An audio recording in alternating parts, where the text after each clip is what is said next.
Hello, hockey fans, and welcome to the regular season finale of Inside the WCHA. I'm Ryan Phelps.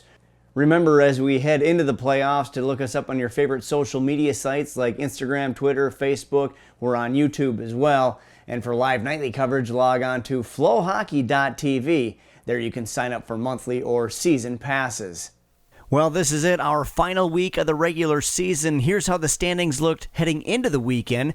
Minnesota State 6 points in front of Bemidji State for that top spot. Northern Michigan was in third. Alaska and Bowling Green tied at fourth, each with 43 points. Michigan Tech was sixth at 41. Then Lake Superior State and Alaska Anchorage holding on to those final two playoff spots, while Ferris State and Alabama Huntsville were on the outside looking in.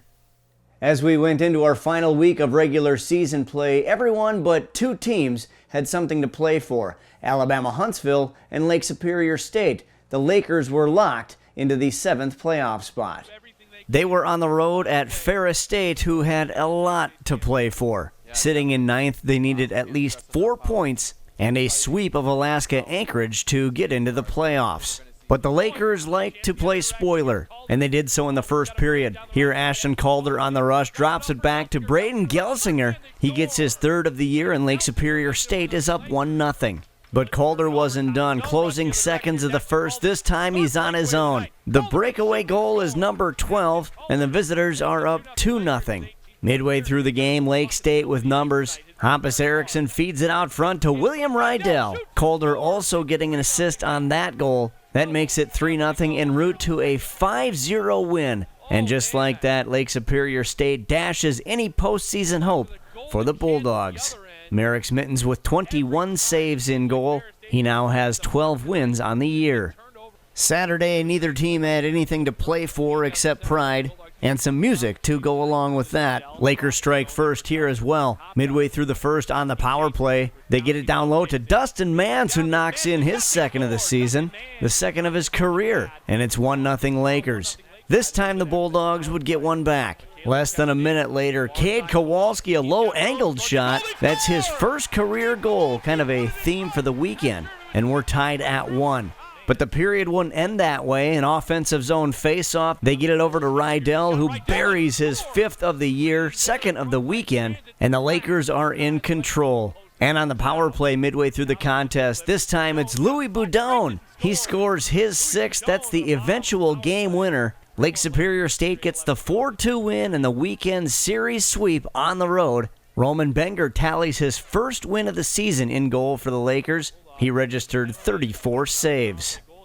Up next, we head to the Upper Peninsula and a home-and-home with Michigan Tech starting out at Northern Michigan. The Huskies in sixth going into the weekend. They could jump as high as third. They're only 6 points back of Northern. And boy, they came to play on Friday. Already up 2-0 in the first on goals by Grayson Reitmeyer and Alec Bretzman. Alex Smith gets into the act with his sixth of the season here. And it's now 3-0 visitors. But if you think the Wildcats will go quietly, you don't know this rivalry. They score 90 seconds later on Philip Ballou's sixth. Then on the power play here, just 30 seconds later, and Darian Craighead gets lucky, number 13 on the year, and it's a 1-goal game heading into the second period. Each team would score in the middle frame, so it's 4-3 early third. And a harmless-looking play turns into a dangerous one. Logan Gainey smacks home his second of the season. And just like that, Tech is up 2. And counting, Trenton Bliss gets his 11th to make it a 6-3 lead en route to an 8-4 win. Michigan Tech with the offensive outburst pulls 3 points closer. Matt Jerusik had 34 saves for his 17th win. On Saturday, Michigan Tech was back home in their own dressing room, and within striking distance, looking to move up and out of sixth. And once again, they start the scoring. Look at this bomb. Brendan Datema, his first career goal for Michigan Tech off the offensive zone faceoff win by Reitmeyer. And Tech once again is in the lead. Luke Volton would tie the game for Northern early in the second period. Then Andre Gantus gets the go-ahead goal, his 10th, and Northern Michigan has their first lead of the weekend. But it wouldn't stick. Look at this beautiful feed off the carom by Trenton Bliss to Tommy Peratino. He comes in on the rush and beats Nolan Kent to tie the game at 2 with under 5 minutes to play. Drama. and Kent way out of his net to get this play started. Rylan Yaremko then gets it to Darian Craighead, and he notches the game winner. His 14th of the year makes it 3-2, and that's your final. Northern Michigan able to salvage the split on the road. Kent with the assist and 22 saves finishes the regular season with 13 wins. So with 3 points on the weekend, Tech could surpass Bowling Green in the standings. The Falcons were on the road to finish the regular season at Alabama Huntsville. And Friday night was a wild one. Chargers in last place, but looking to foil the postseason plans for Bowling Green. And they get going late in the first when Ben Allen scores his first of the season. He's left open all alone out front, finishes with the backhand, and the Chargers take the lead into the break. Each team would add a goal early in the second, so it's 2-1 Chargers. And here on the UAH power play, it's Tyr Thompson with the redirect out front. That's his 6th, and it's a 2-goal lead for the home team. That would last for just over a minute. That's when Alex Barber gets in on the action. A beautiful backdoor feed from Brandon Cruz. That's Barber's 9th, and Bowling Green is within 1. That set up a great third period, and again, a beautiful play. Look at Connor Ford feeds Will Cullen out front. That's number 6 for the New York native, and we're tied at 3 heading for overtime. Alec Rawhauser, always dangerous. Here he feeds it down low to Cruz. He can't get it to go, but Alex Barber does. His 10th of the season is the overtime game winner. Bowling Green wins 4-3 on Friday night. Eric Dopp forced to make just 14 saves for his 17th win.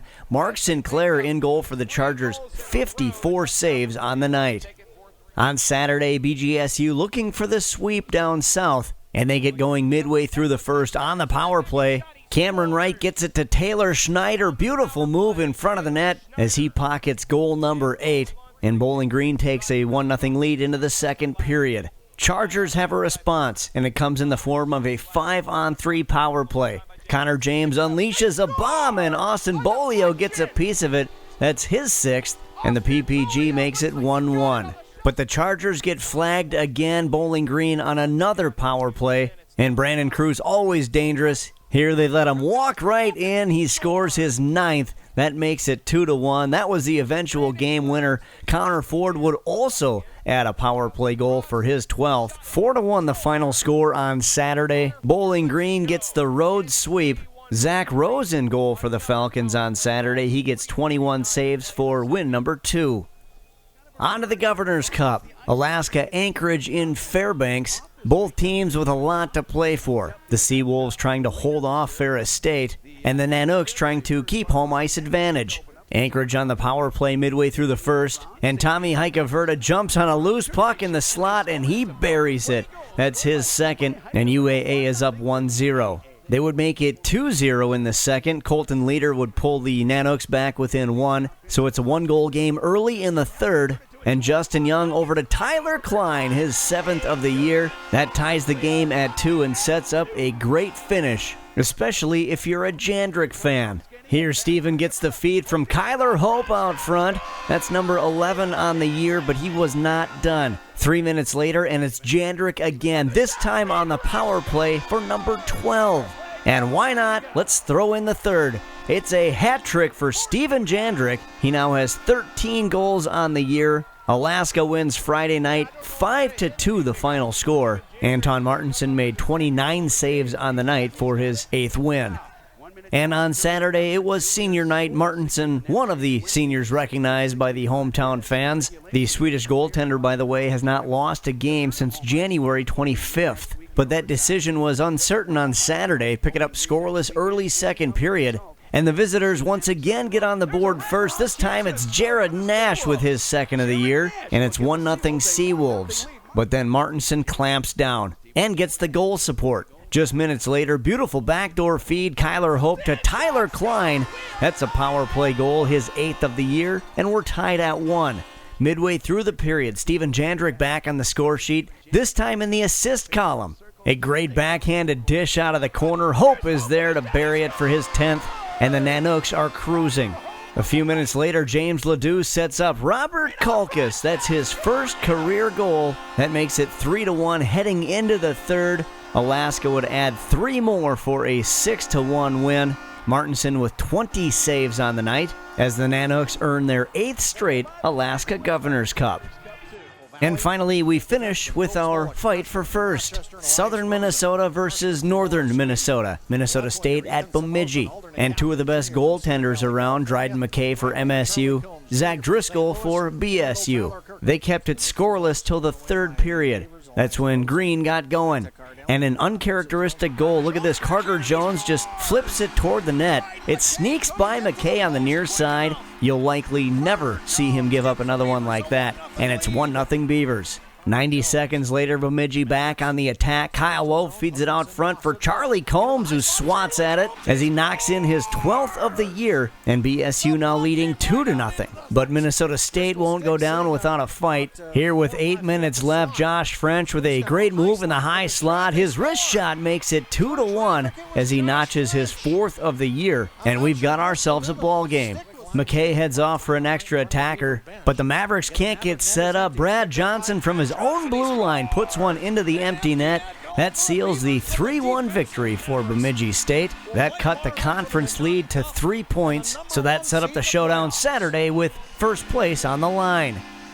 This time, MSU gets going early. Walker Dewar feeds it out front. Nicholas Rivera is there for the redirect. That's his 10th of the season. And get this, that goal was scored 6 minutes and 35 seconds into the first period, and that was the first stoppage of the game. 1-0 MSU. And it would stay that way until late in the second period. The offensive zone face-off win. Reese Smolik from the point makes it 2-0. Reese Smolik, a junior for Minnesota State. His brother Will, a freshman for Bemidji. Beavers trailing by 2 in the third. But on the attack, Tommy Muck throws one toward the net right for Ethan Somoza. He scores his 5th of the year and cuts the lead to 1. And it was a flurry to finish. The Beavers trying to even things up. They need a regulation or overtime win to take the conference championship. But McKay is able to shut the door. Josh French floats one down the ice into the empty net. That makes it 3-1. Connor Mackey would add another empty netter. 4-1 the final score. Our good friend Commissioner Bill Robertson on hand to distribute the hardware. And Minnesota State wins their 5th McNaughton Cup in the past 6 years as regular season WCHA champs. The last team to win it besides MSU, Bemidji State, back in 2017. Mavericks finished the regular season with a record of 23-4-1 in conference play. They're 29-5-2 overall. They're the 3rd-ranked team in the country. So Minnesota State wins their 3rd straight McNaughton Cup. Let's take a look and see how the rest of the teams finished the regular season. The Mavericks had 71 points. Bemidji still, like they entered the weekend, 6 points back. Well in front of 3rd place Northern Michigan. Alaska and Bowling Green finished the regular season tied at 49 points apiece. 5 back was Michigan Tech, followed by Lake Superior State and Alaska Anchorage. Ferris State and Alabama Huntsville were unable to get back in the race. So here's a look at the upcoming playoff schedule. These are all best of 3, so Friday, Saturday are guaranteed. Sunday is, if necessary. A quick turnaround and a rematch from this past weekend in the UP. Michigan Tech at Northern Michigan. That's the 6-3 matchup. Number 7 Lake Superior State at number 2 Bemidji State. The 8th seed Alaska Anchorage heads to number 1 Minnesota State. And the 4-5 matchup, Bowling Green at Alaska. We'll wrap things up with our WCHA Weekly Awards. Our forward of the week is Steven Jandrick from Alaska, who led all WCHA players and tied for 2nd nationally in scoring over the weekend, recording 3 goals and 2 assists for 5 points in 2 games. He posted his first career hat-trick in Friday's 5-2 win over Alaska Anchorage before earning 2 assists in Saturday's 6-1 win. Of Jandrick's 5 points, 2 were on the man advantage, 1 was Saturday's game-winning helper, and another was Friday night's game-winning goal. Our defenseman of the week is his teammate, Roberts Kulkis, also of Alaska, who led all WCHA Blue Liners and ranked 2nd amongst WCHA rookies in points over the weekend, earning 2 goals and 1 assist for 3 points in Saturday's 6-1 win over the Seawolves. The Latvian notched his first multi-point night and first goal of his collegiate career. He led all WCHA rookies and defensemen in goals with 2 and also goals per game played. Our goaltender of the week for the 8th time this year is Dryden McKay of Minnesota State, who turned aside a career-high 38 shots in Saturday's 4-1 victory at Bemidji State. The win for the Mavericks clinched the regular season championship and helped Minnesota State to its 5th McNaughton Cup in the past 6 years. The sophomore currently stands at 28 wins, 4 losses, and 2 ties, with a 1.3 goals against average and 94.3 save percentage with 10 shutouts for the season. He also leads the nation in wins, goals against average, save percentage, and shutouts. Finally, our Rookie of the Week is Louis Boudon from Lake Superior State, who led the Lakers to the sweep of Ferris State in the final weekend of the regular season as he tallied 4 points in the series. Boudon led all WCHA rookies in points and assists during the final weekend of play as he netted a goal and 3 helpers. In Friday's 5-0 win over the Bulldogs, Boudon notched an assist on the final goal of the game and recorded his 3rd 3-point game of the season on Saturday when he assisted on the go-ahead goal in the late stages of the first period, scored the game-winning goal while on the power play, and would assist on the Lakers' final goal to secure the win. That's it for now. We'll be back next week to recap round 1 of the playoffs. Until then, look us up on your favorite social media sites or log on to flowhockey.tv. There you can sign up for monthly or season passes and catch all the conference action. Thanks again for joining us, folks. This has been Inside the WCHA. I'm Ryan Phelps.